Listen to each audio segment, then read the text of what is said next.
네, 사람은 어려울 때 자신의 그 내면의 모습이 나타나게 되죠. 좋을 때는 누구나 다 좋습니다. 근데 어려움이 오면 그 사람이 어떤 사람인지 보여지게 됩니다. 믿음도 그렇다고 예수님은 말씀을 하셨죠. 반석 위에 지은 집과 모래 위에 지은 집을 예로 들어서 말씀을 하셨습니다. 반석 위에 지은 집은 비바람이 쳐도 무너지지 않지만 모래 위에 지은 집은 쉽게 무너진다라고 비유로 말씀했습니다. 요즘처럼 어려울 때 우리의 신앙이 어떤 신앙인지, 또 우리가 하나님과 어떤 관계에 있는지, 또 사람들과는 어떤 관계인지 하는 것들이 잘 보여지게 되죠. 빛이 얼마나 밝은가 하는 것은 어두움이 찾아오면 금세 알 수가 있습니다.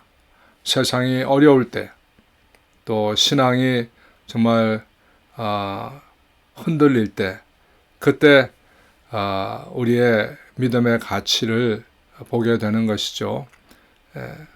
우리 금년의 환경, 또 작년의 환경, 계속해서 해마다 우리가 살아가는 환경은 다르지만 예수 그리스도께서 우리에게 영원한 생명을 주시기 위해서 십자가에서 죽으시고 부활하셨다는 이 사실은 변함이 없습니다.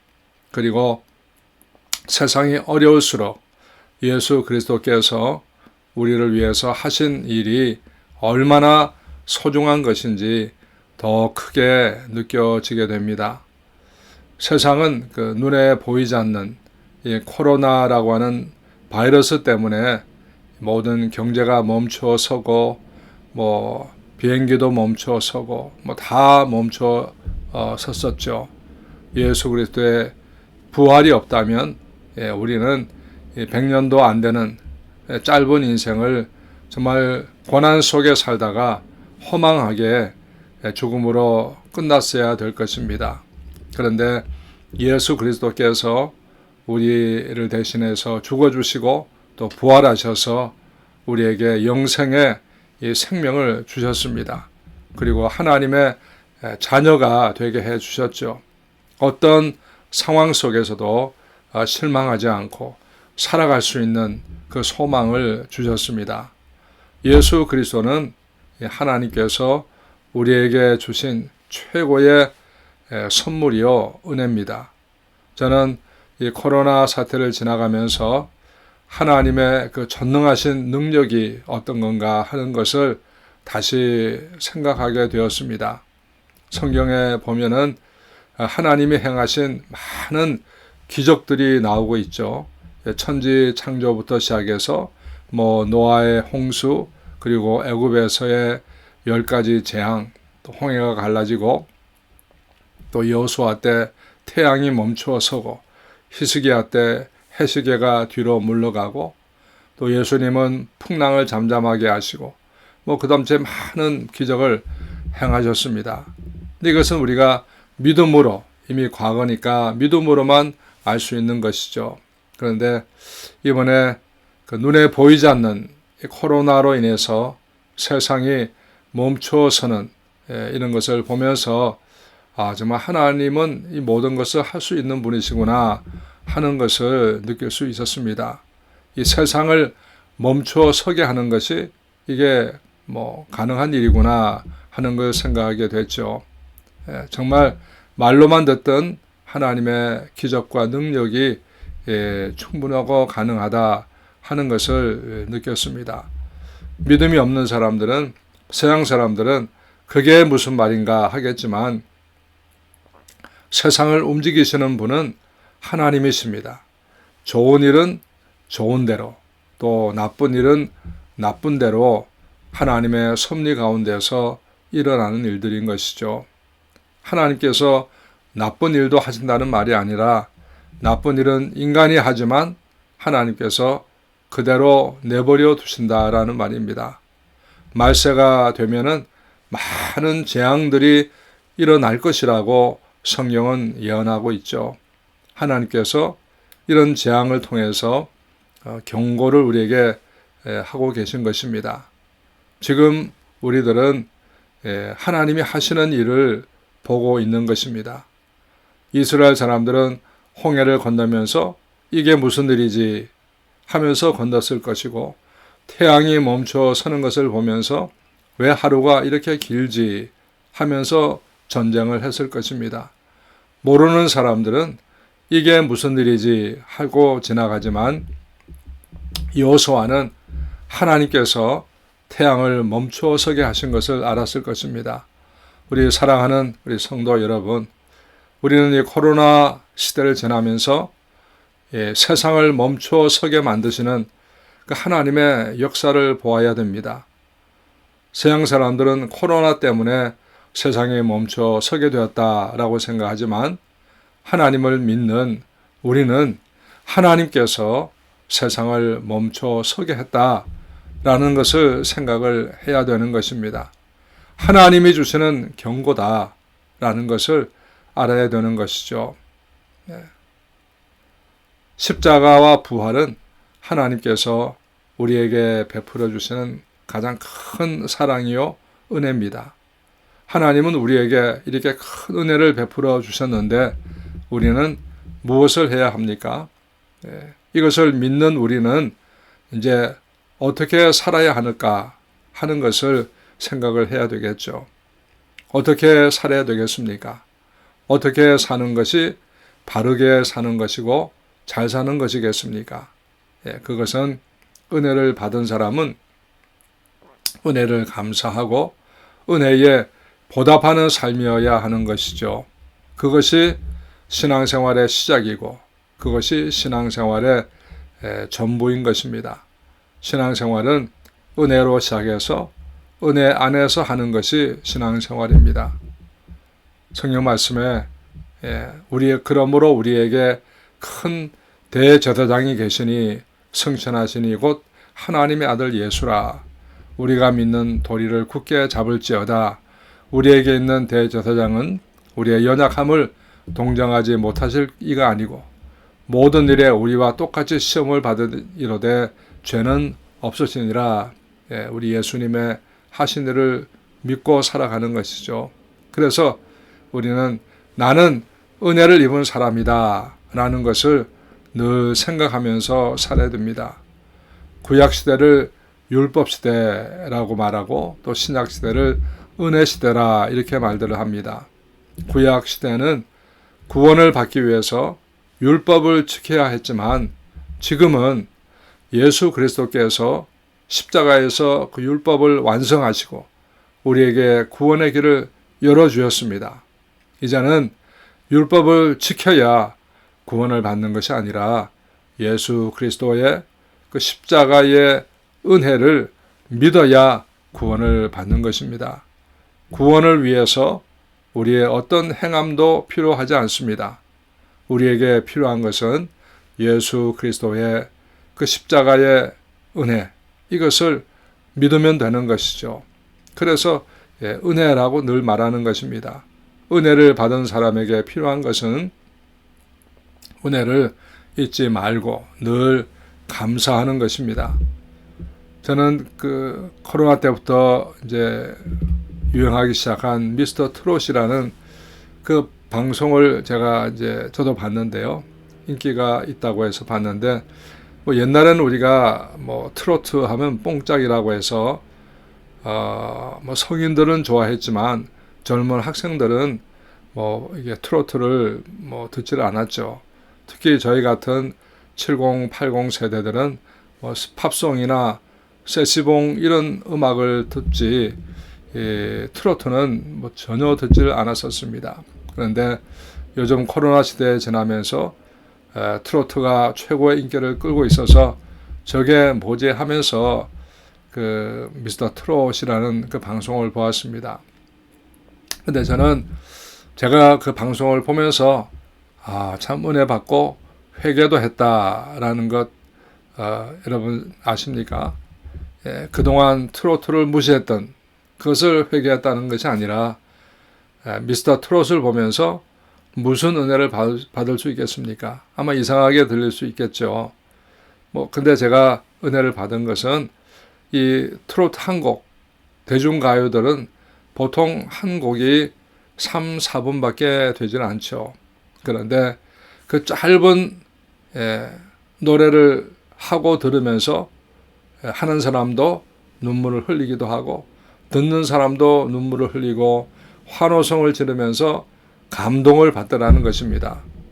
제가 무엇을 회개했느냐 하면 저 가수들은 3분밖에 안 되는 짧은 노래를 부르면서도 수많은 그 대중들에게 감동을 주는데 목사인 나는 그보다 10배는 더 긴 30분 동안 설교를 하면서도 감동을 주지 못하니까 이 트로트 가수의 세상 가요보다 못한 것이 아닌가, 저들보다도 내가 형편없구나 그런 생각이 들었기 때문에 회개했다는 것이죠.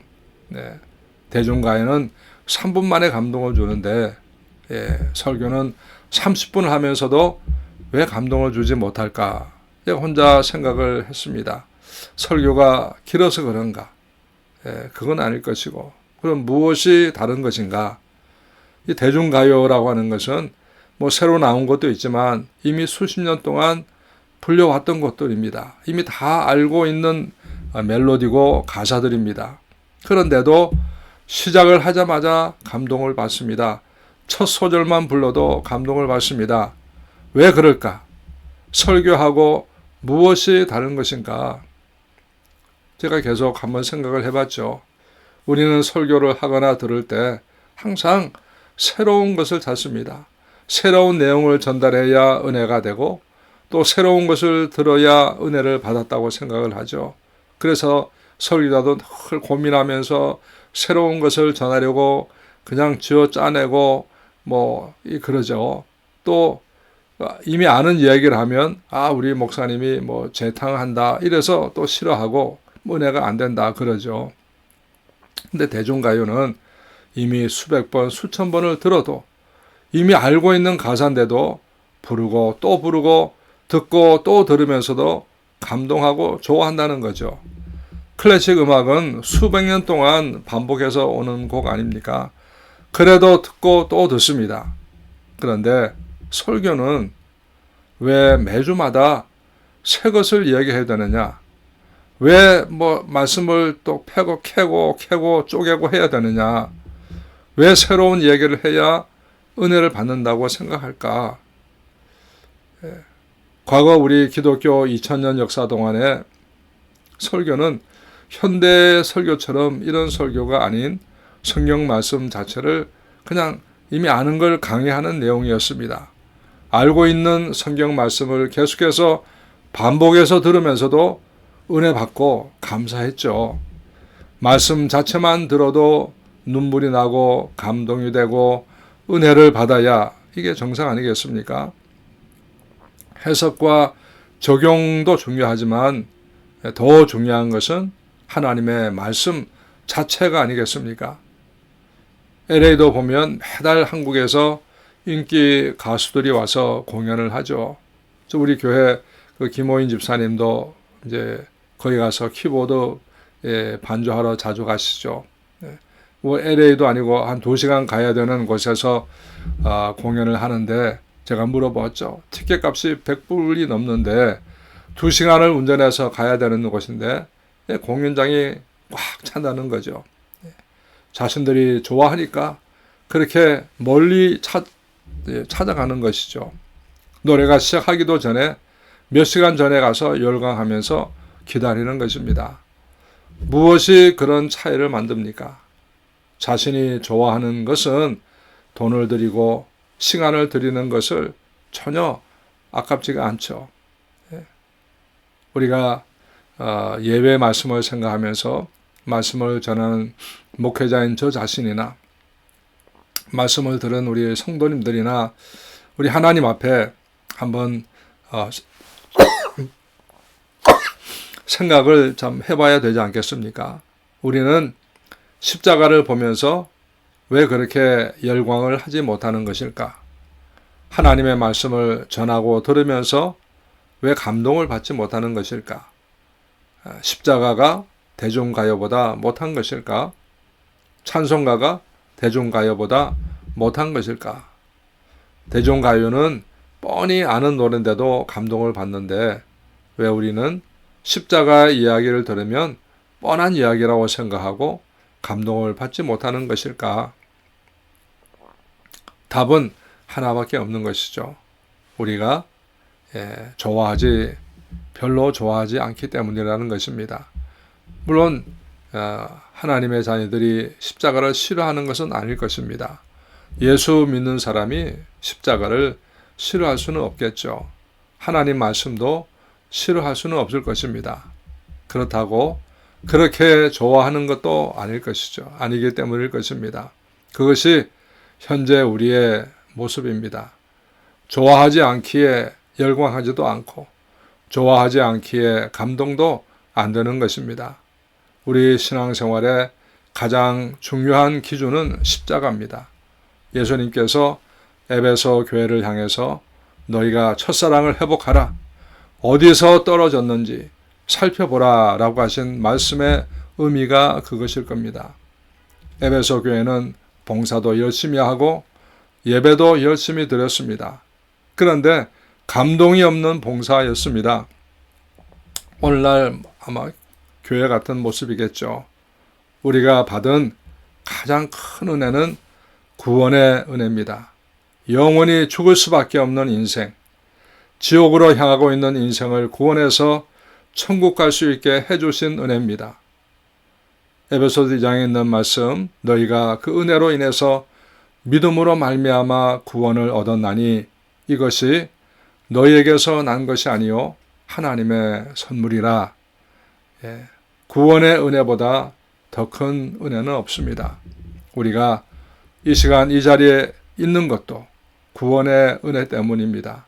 하나님께서 우리에게 주신 최고의 선물, 구원의 은혜 때문인 것이죠.